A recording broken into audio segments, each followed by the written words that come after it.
د ژمي موسم را رسیدو سره هم مهاله د خوړو نړیواله برنامه افغانستان کې میلیونونه افغان اړمنو ته د بشرپاله مرستو برابرېدو لپاره د بودیجې کمښت څخه اندېښنه څرګندوي. دغه بنسټ وایي د سږکال ژمي کې یوازې 6 میلیون افغانانو ته مرسته کولی شي او میلیونونه تنه نور به له دغو مرستو څخه بې برخې پاتې شي.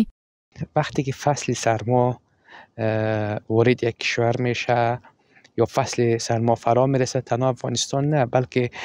تقریبا خیلی از کشورهای در حال توسعه نیازمند به کمک است.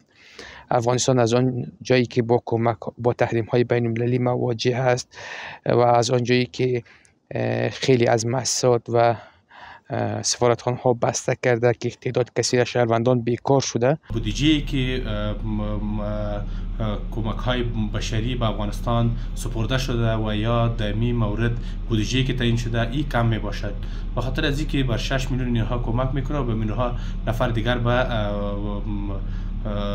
کمک ها ضرورت دارند. په ورته وخت کې د اقتصاد وزارت افغانستان ته د نړۍ بشرپاله مرستو کمښت د اندېښنې وړ بولي او له نړیوالو بنسټونو څخه غواړي د فقر بنسټیز حل لپاره د بشري مرستو ترڅنګ د پراختیایي برنامو پر سر هم پام ورټول کړي.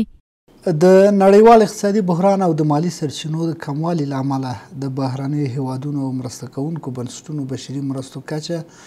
د پخوا په پرتله ډیره کمه شوې. دا چې اقتصادي وضعیت ته په کتو اوس مهال د اقلیمي تغییراتو او د یو شمېر بهرنیو هیوادونو لخوا د محدودیتونو د لګېدو څخه هیوادوال مو